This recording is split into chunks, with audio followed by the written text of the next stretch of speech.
Bonjour tout le monde, bienvenue à l'édition Un café avec Xavier, avril 2026. Top prestigieux.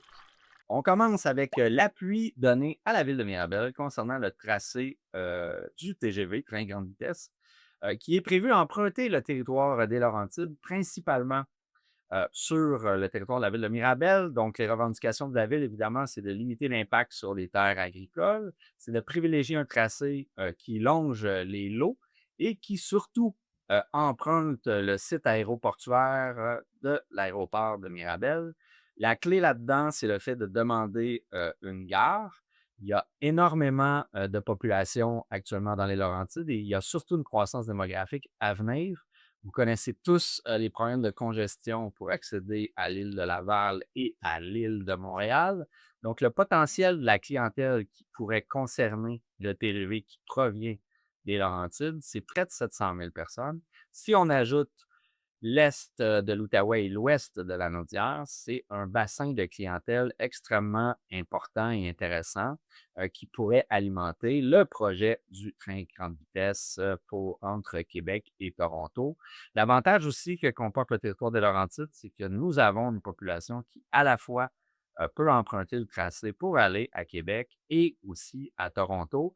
Il y a aussi une demande parallèle qui est faite, c'est l'implantation d'une gare d'entretien sur le territoire de la ville de Mirabel, donc sur le site aéroportuaire. Le grand avantage de ça, évidemment, c'est d'implanter une gare d'entretien à mi-parcours. Donc, s'il y a des pépins qui se passent à l'est ou d'autres à l'ouest, mais Mirabel serait au centre pour faire l'entretien. Je ne vous cacherai pas aussi que les emplois permanents qui sont liés à ce projet-là sont évidemment rattachés à la gare d'entretien.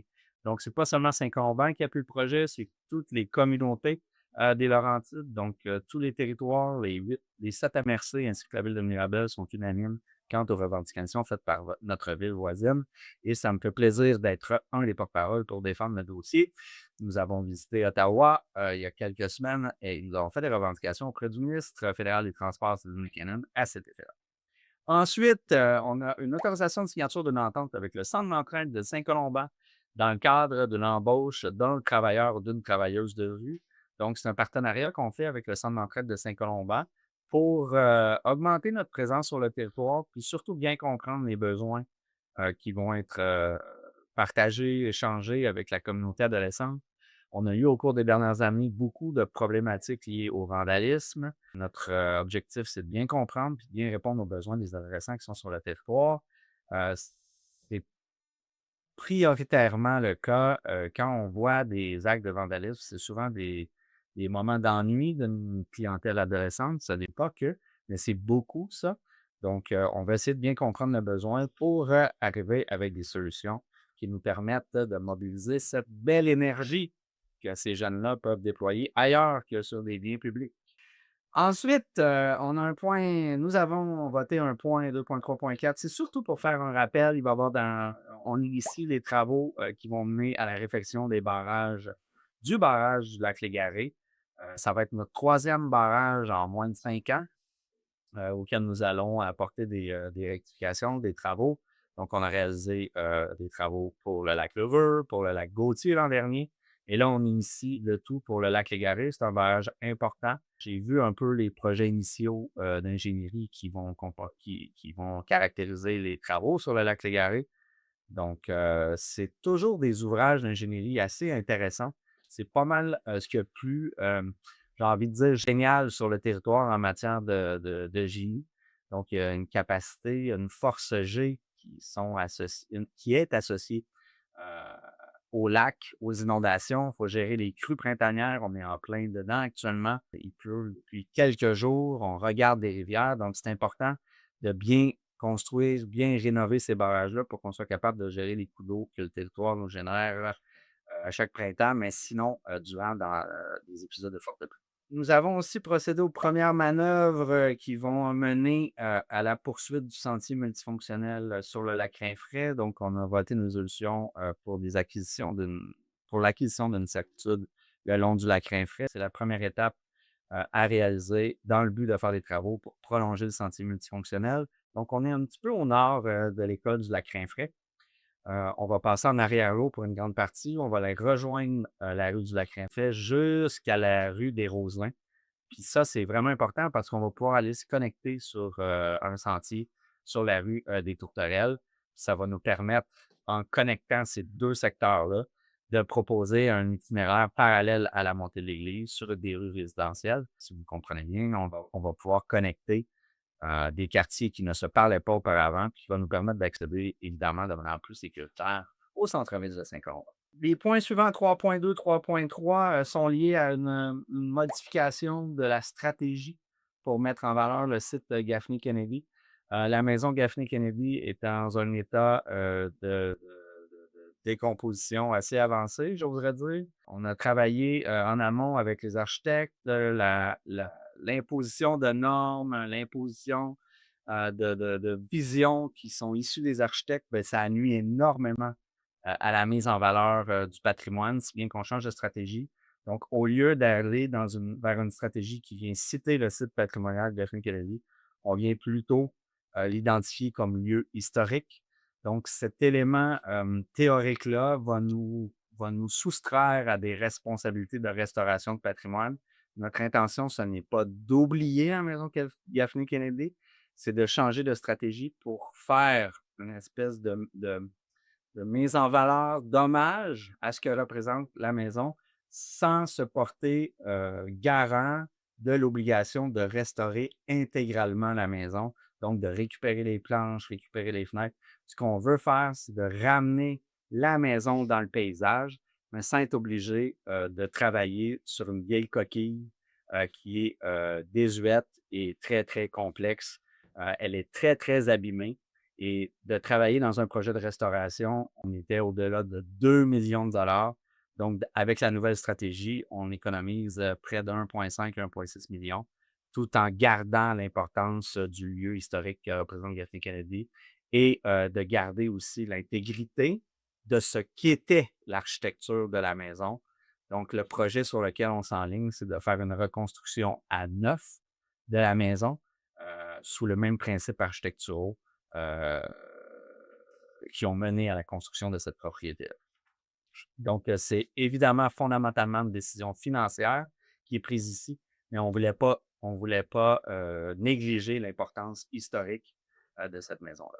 On n'a pas beaucoup de ponts sur le territoire de Saint-Colomban. Normalement, ils sont de propriété du ministère des Transports et de la Mobilité durable.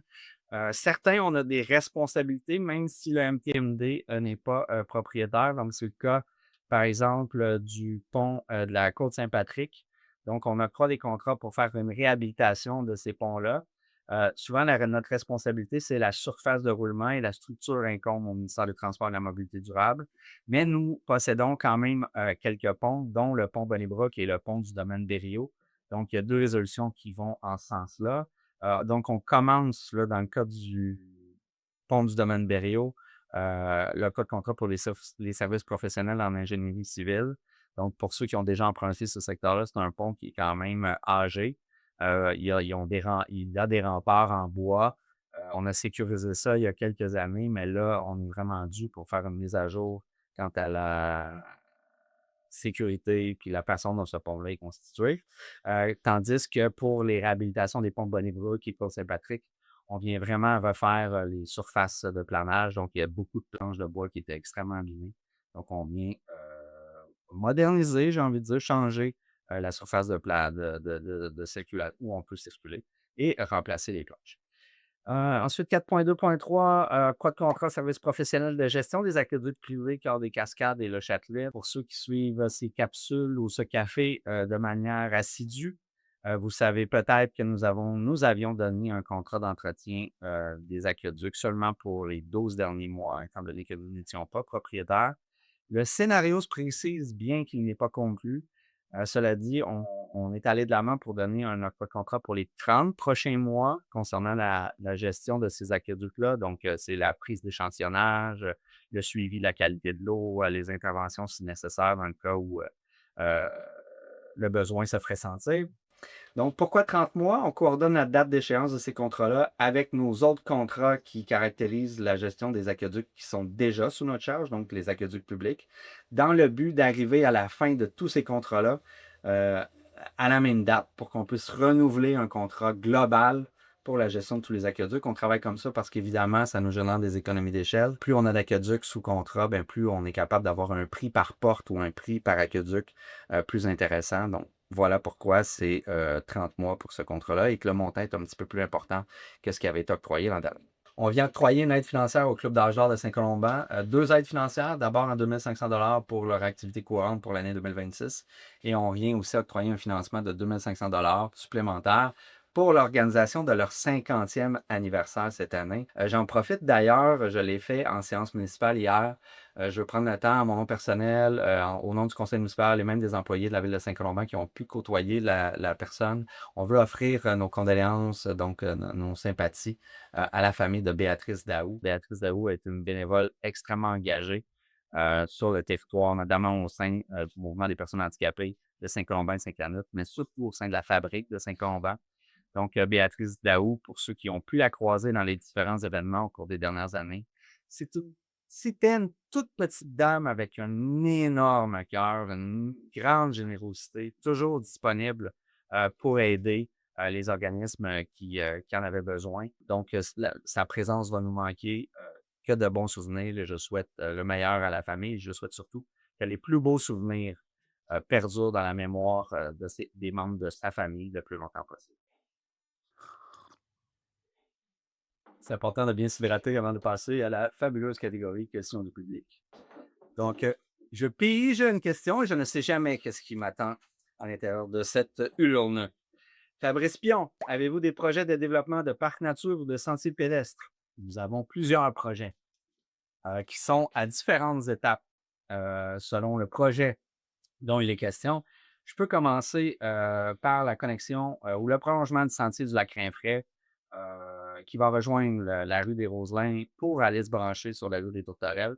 C'est extrêmement stratégique. J'en ai parlé rapidement dans le café avec Xavier, mais ça va permettre là, de générer un parcours qui va être parallèle à Montée d'Église, ce qui est un besoin parce qu'il y avait un secteur où on n'était pas capable de lier des quartiers puis ça générait quand même une problématique d'amener les gens à emprunter Montée-l'Église. On travaille encore à poursuivre le sentier qui est sous la ligne hydroélectrique entre Rivière-du-Nord et Côte-Saint-Paul. On est en train de regarder actuellement la réalisation, la possibilité d'améliorer le pont qui est au-dessus du ruisseau Bonnie-Brook.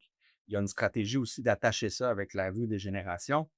On va initier aussi les démarches pour réaliser un sentier multifonctionnel sur Rivière-du-Nord vers le parc Gaffney-Kennedy à partir de Montée-l'Église. Quand je dis initier des démarches, il faut d'abord commencer par entamer un processus de négociation gré à gré, sinon expropriation avec les propriétaires qui sont sur Rivière-du-Nord. Donc, ce sont des étapes lourdes, mais qui vont permettre vraiment de structurer adéquatement l'offre de transport actif dans ce secteur-là. Comme vous le savez, l'école Lavolière, c'est impossible d'y accéder à pied ou en vélo parce que la circulation est trop périlleuse. Donc, on a une responsabilité d'améliorer ça. Ça fait longtemps qu'on s'engage à le faire, mais il y a des étapes à franchir. Les services actuellement de génie sont en planification de tracé.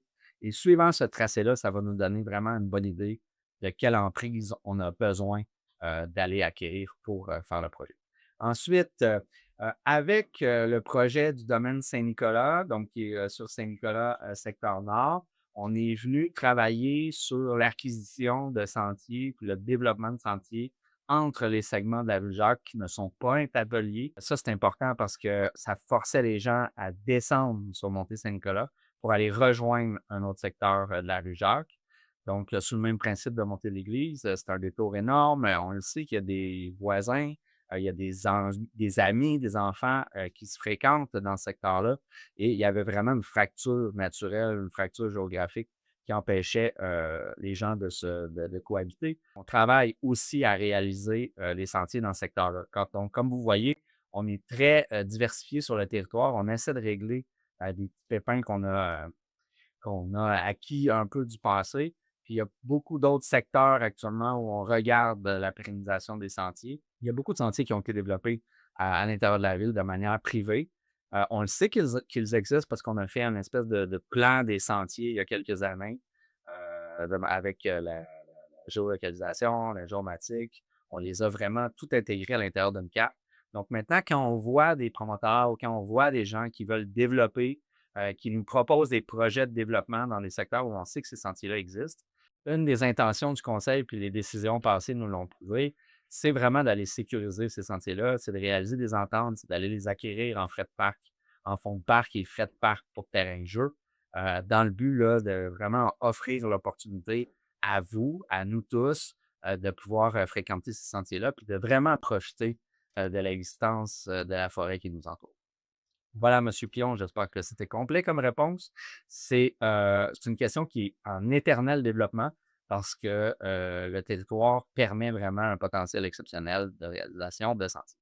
Avant de conclure, je vous invite au marché nourricier qui aura lieu dans quelques semaines, le 5 ou le 6 mai. Je compte sur le service technique pour ajuster la date. On me glisse à l'oreille 9 mai. Je suis jamais bon dans les dates. C'est le samedi ou le dimanche? C'est le samedi qu'on glisse à mon oreille. Donc, samedi 9 mai, c'est un événement qui prend de l'ampleur d'année en année. Donc, c'est sur le site du jardin communautaire et collectif de la ville de Saint-Colomban. On était supposé faire le tournage dans le jardin aujourd'hui, mais la pluie nous a forcé à changer d'endroit. Ça se poursuit aussi, le marché nourricier, évidemment, sur le site du marché public. Il va y avoir une exposition d'artisans locaux et donc, pour remplir différents besoins ou offrir différents services sur le territoire, on avait essayé cette formule-là l'an dernier, ça avait bien fonctionné. Donc, on répète l'exploit. C'est aussi l'occasion de commencer à acheter différents produits pour débuter la saison maraîchère. Donc, réservez votre samedi matin, le 9 mai, pour assister à cette édition du marché nourricier. À bientôt tout le monde!